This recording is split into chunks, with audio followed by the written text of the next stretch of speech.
Hello, good afternoon, students. I hope you all are fine. So, in today's class, we will discuss about earthquake resistant structures. So, I am sharing the screen. I hope it is visible to you.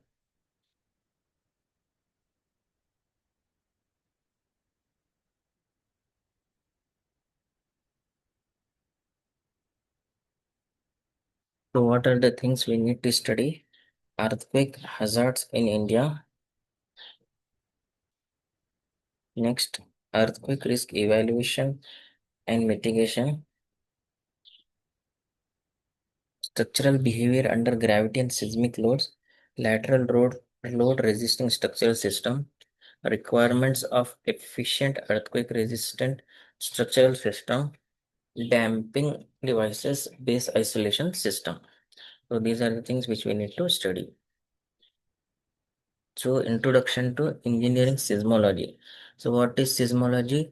Seismology is the branch of geophysics concerned with the study and analysis of earthquake and the science of energy propagation through the earth's crust. Engineering seismology is concerned with the solution of engineering problems connected with the earthquake. So, what is engineering seismology? Seismology is the branch of geophysics concerned with the study and analysis of earthquake and the science of energy propagation through the earth's crust. So, energy engineering seismology is concerned with solution of engineering problems connected with the earthquakes. So seismology is extremely important. Why engineering seismology is important? Because it helps us to study of earthquake, gives us important clues about Earth's interior. Understanding earthquakes allows us to minimize the damage and loss of it. So what is an earthquake? An earthquake is the vibration of earth produced by the rapid release of accumulated energy in elastically strained rocks. So how we are defining earthquake? An earthquake is the vibration of earth produced by the rapid release of accumulated energy in elastically strained rocks.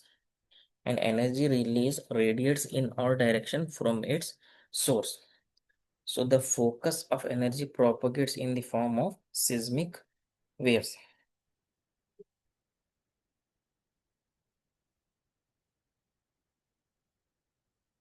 The focus of energy propagates in the form of seismic waves. So normally what we think is earthquake, you cannot predict it when the earthquake will occur. Only you have to minimize the damage caused due to an earthquake. So earthquake is the vibration of earth produced by the rapid release of accumulated energy in elastically strained rocks. Different types of rocks are available such as metamorphic rocks, sedimentary rocks and igneous rock. Due to the movement of the tectonic plates, a large amount of energy is dissipated and these rocks they tend to push one another in between the faults and causes an earthquake. Sensitive instruments around the world record the event. So there are different instruments used for measuring the earthquake in different cities. So what causes an earthquake? Movement of tectonic plates. So Earth is divided into sections called tectonic plates that float on the fluid tectonic plates. So as I said you, how an earthquake takes place, it takes place due to the movement of tectonic plates.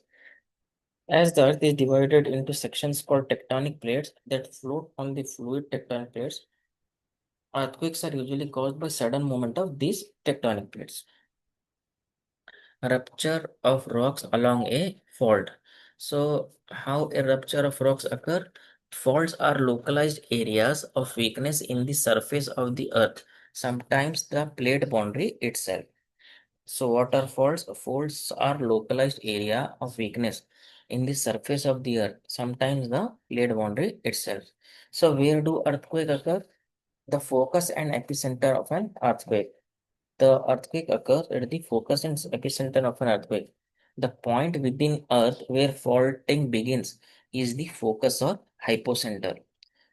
So the point within earth where faulting begins. Normally what we say, the earthquake is occurring due to the movement of the tectonic plate. But there is a point within the earth where the faulting will begin in the focus or hypocenter. The point directly above the surface is the epicenter.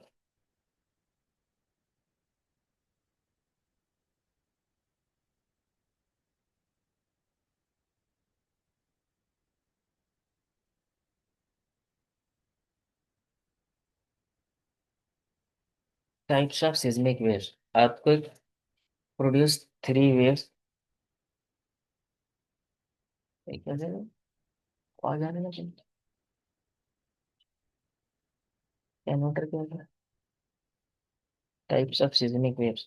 Earthquake produce three types of seismic waves, namely primary waves, secondary waves, which are termed as body waves, and one more wave is surface wave. So earthquake produce three types of waves: primary wave, secondary waves, and surface waves. Each type of waves moves through materials differently. In addition, the waves can reflect our bones of the boundaries between different layers.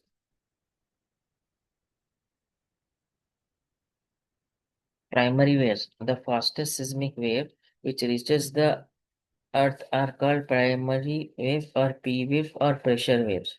These waves are the first to reach the particular location after an earthquake occur. So when an earthquake occurs, different types of waves are emitted. As I said, you P wave, secondary waves, surface wave, different types of waves are emitted. But the fastest waves that reaches the ground surface, that reaches the ground surface is the primary waves or P waves. These waves are the first to reach any particular location after an earthquake occurs. Primary waves travel through Earth crust at an average speed of about 5 kilometers per second. So, as I said, you primary waves travel through Earth crust at an average speed of about 5 kilometers per second.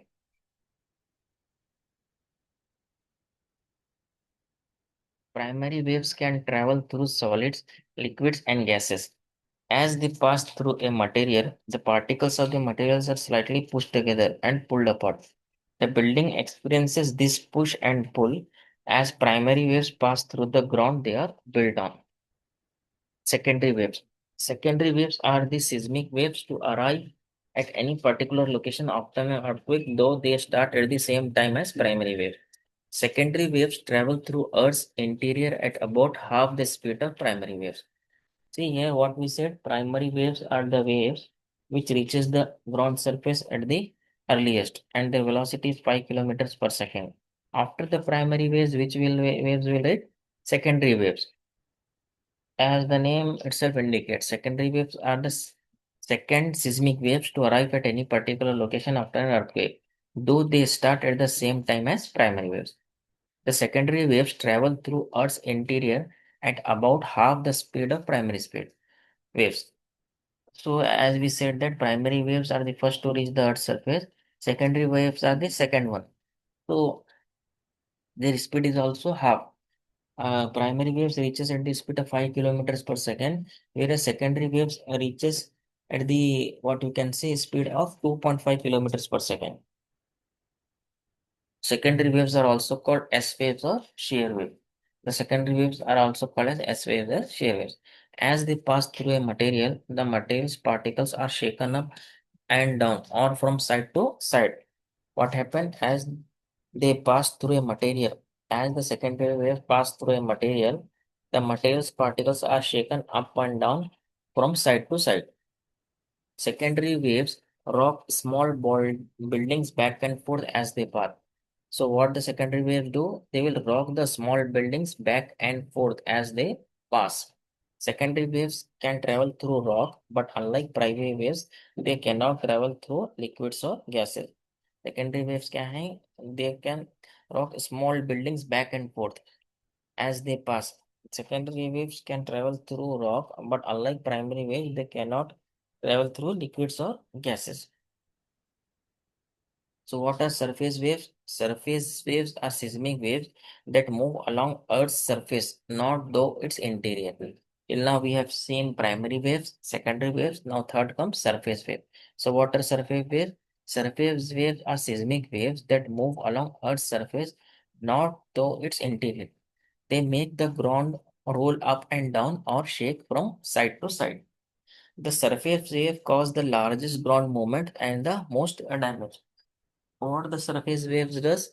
The surface waves are the seismic waves that move along Earth's surface, not through its interior. Not only the surface waves are the seismic waves that move along Earth, they're not through it, interior, they make the ground roll up and down or shake from side to side. The surface waves cause the largest ground movements and the most damage. So what the surface waves does, they cause the largest ground movements and the most damage. Surface waves travel more slowly than the other types of seismic waves. What the surface waves does, they travel more slowly than the other types of seismic waves. So, what is a seismograph? Seismograph is used to measure the intensity of earthquake produced by these waves. So, seismograph is different. So, what is a seismograph? Seismograph is used to measure the intensity of earthquake produced by these waves. In reality, let's check out. So, this link can be used to uh, understand the movement of tectonic plates and also what you can say different types of waves movement. Because the internet connection is slow, I am just sharing the link. You can see it later. Characteristic of earthquake, magnitude and intensity scales, seismic instruments. So the earthquake can be measured in two ways. First method is based on magnitude. The first method is based on magnitude.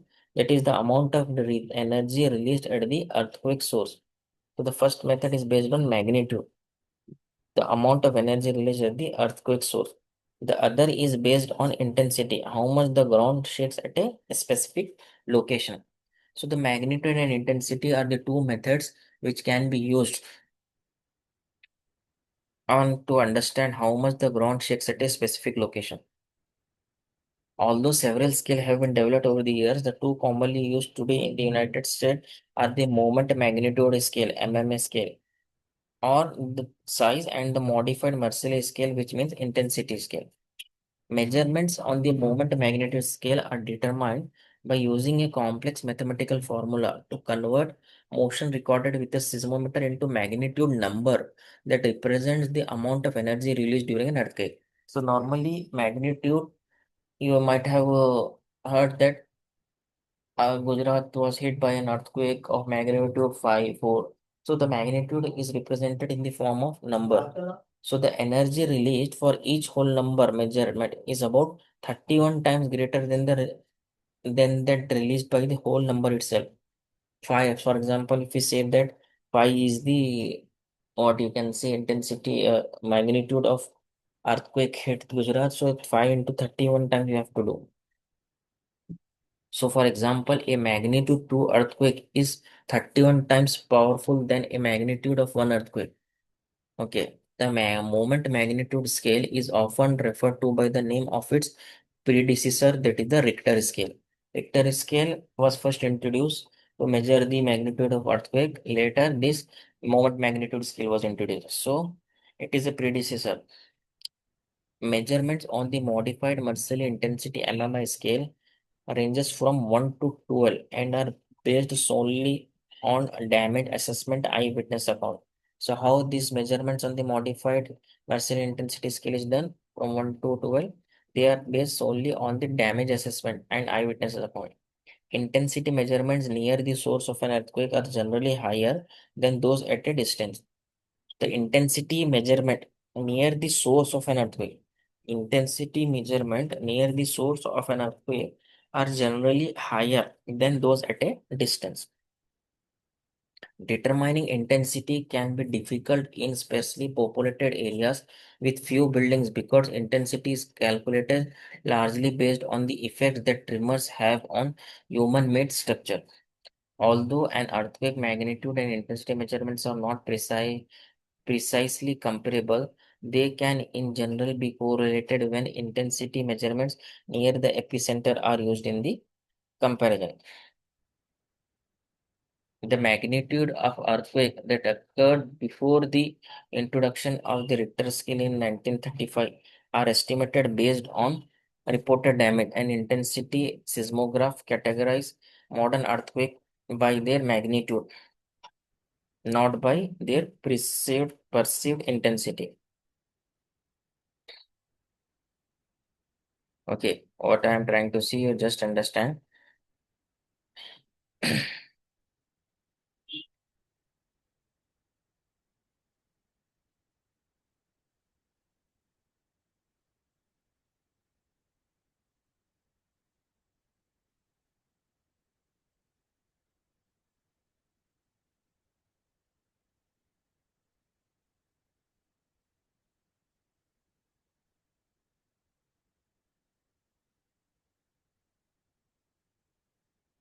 In 1935, Charles P. Richter proposed a equation which gives the magnitude of earthquake by using the amplitude and correlating it with the energy release. That is, m is equal to log a minus log a naught, where a is the recorded amplitude in micro mm, a naught is the amplitude of standard earthquake 3 micro mm.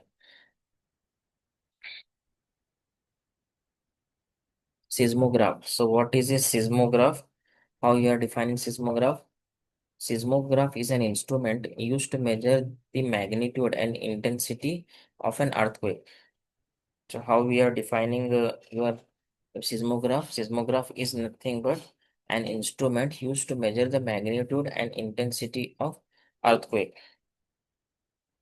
Let's see these studies in seismograph studies in detail.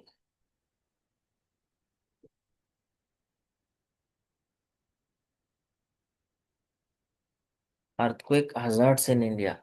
The Indian subcontinent has a history of devastating earthquakes. The major earthquake, the major earth reason for the high frequency and intensity of earthquake is that Indian plate is driving Indian plate is driving into Asia at a rate of approximately 47 mm per year. So how this is working?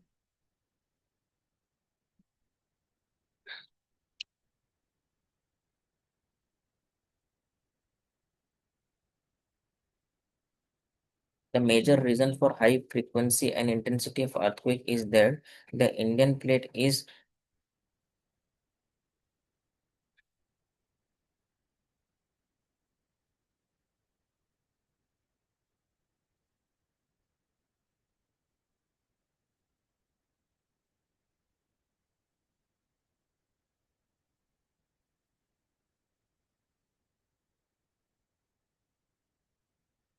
geological statics of the major reason for the high frequency and intensity of earthquake is that Indian plate is driving into what you can say.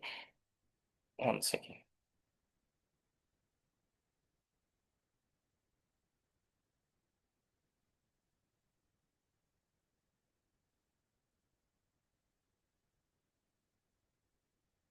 At a rate of approximately 47 mm per year. Geographical statistics of India show that almost 50% of the land is vulnerable to earthquake.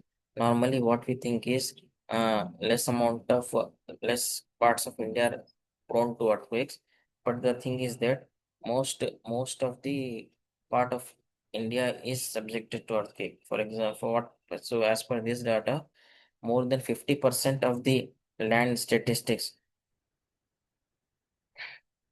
40% of the or 54% of the land is vulnerable to earthquakes.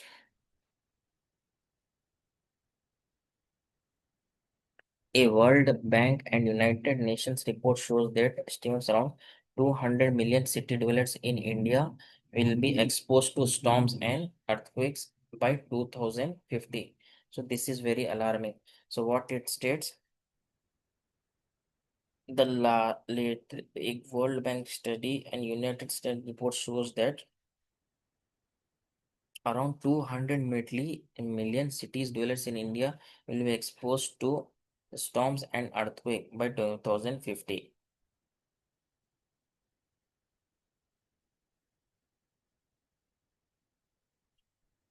The latest version of seismic,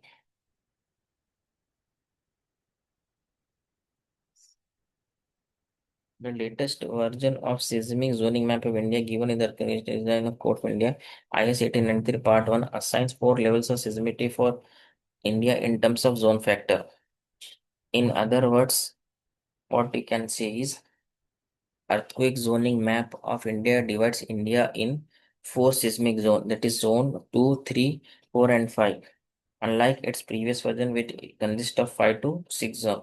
So earlier, the zoning of India was divided into what you can say a different zone, that is one zone 1 to 5, 6. But later on, it was reduced and it was concluded that the zones contains only zone 2, 3, and 4 and 5. So according to the present zoning map, Zone 5 expect the highest level of seismicity. So according to the present codes and all zoning map, Zone 5 is the most pro earthquake prone zone, whereas Zone 2 in which we live, that is Karnataka, is associated with the lowest level of seismicity. Now we will see what are the regions that comes under Zone 2 and Zone 5. This region is liable to MMS 6 or less and is classified as low damage risk zone. So how we are defining low damage risk zone or less damage risk zone?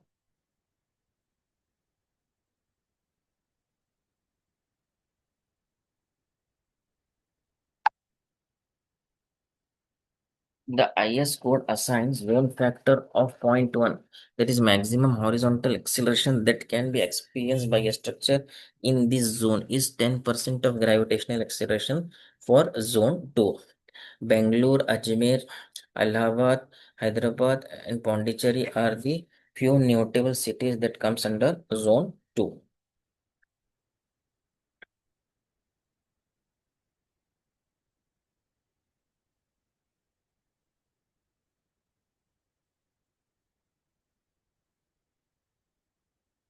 So in zone 2, what are the cities that comes under zone 2?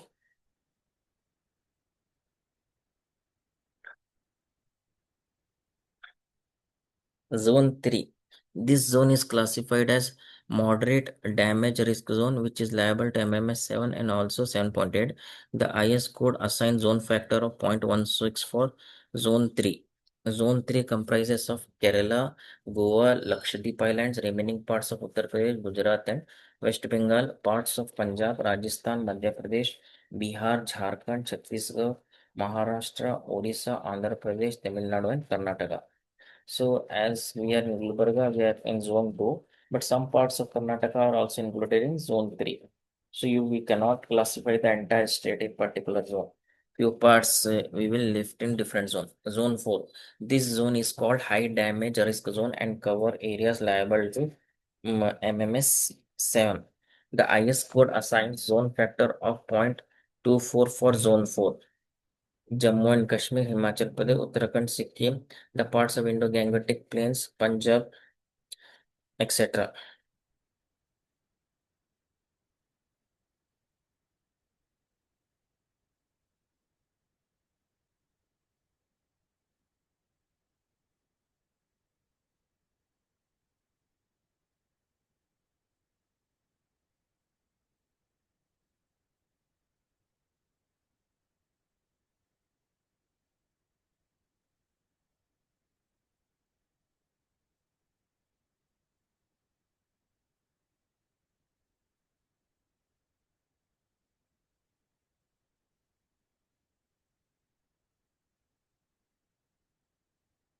So, what are the regions which comes under what you can say zone 4?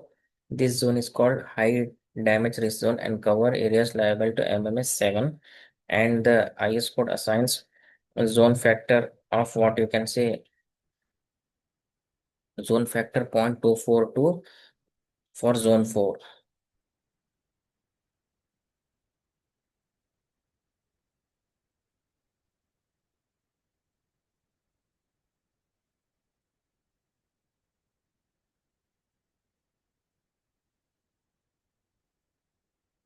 So, what are the regions that comes under what you can say? जो Jammu and Kashmir, Himachal Pradesh, Uttarakhand, Sikkim.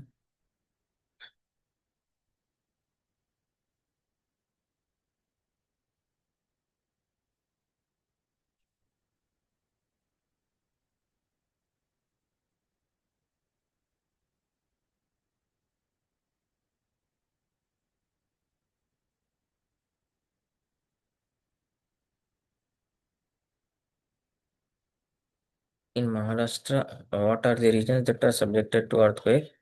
I'm just telling you, just listen to it carefully.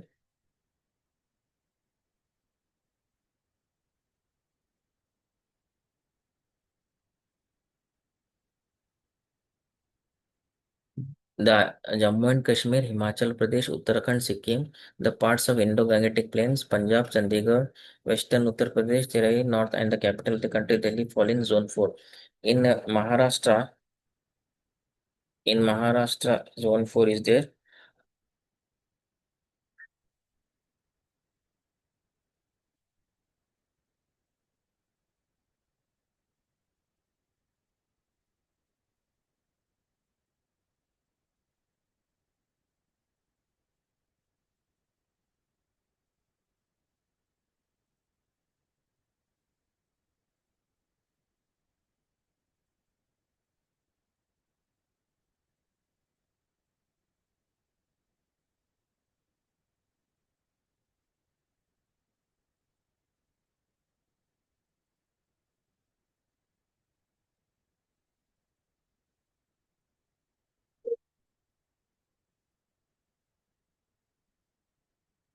In Maharashtra, the Patan area, Koyanagar is also in Zone 4.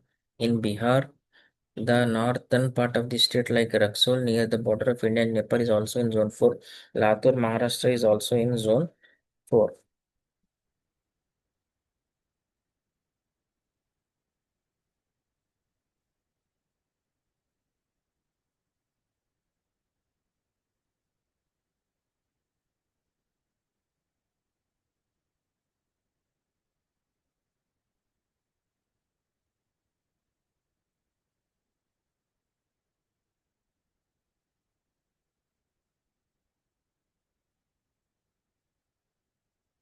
Okay. Zone 5. So, how you will define Zone 5? Zone 5 covers the area. Zone 5 covers the areas within the highest risk zone that suffers earthquake of intensity MMS 9 or greater. The IS code assigns a zone factor of 0.36 for zone 5. Structural designers use this factor for earthquake resistant design of structure in zone 5.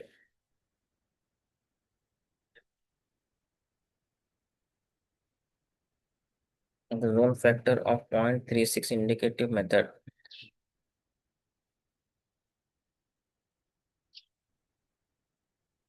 The zone factor of 0.36 is indicative of effective zero period level earthquake in this zone. It is referred to as very high damage risk zone. The region of Kashmir, the western and the central Himalayas, northern and middle Bihar, the northeastern region, the run of Kutch and the Andaman and Nicobar group of islands fall in this zone. Generally, the areas have a trap rock or basaltic rock or prone to earthquake.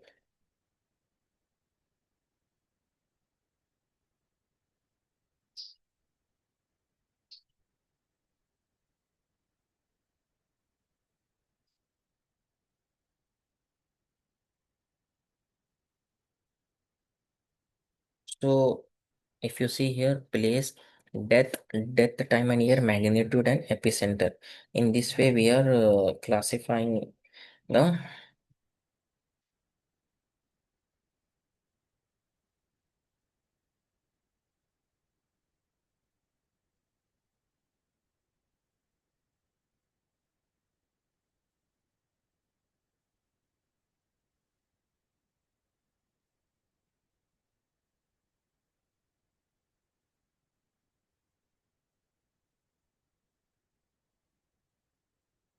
the Indian Ocean, western coast of Sumatra Ocean.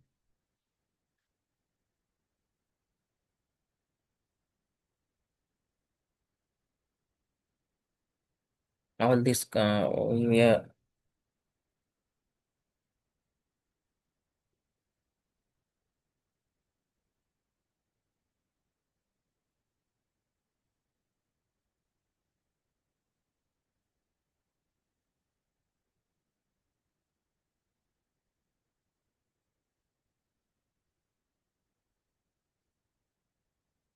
so how we are classifying the Indian Ocean. So this we will see in the next class because it will take time.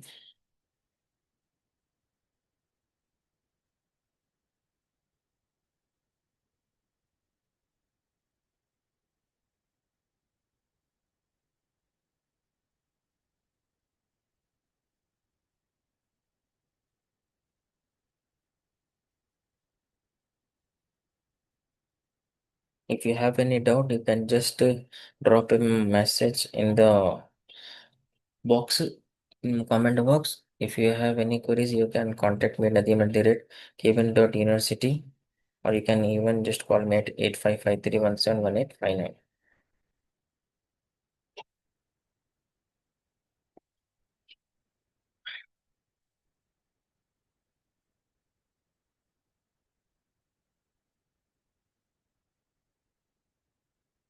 So, I,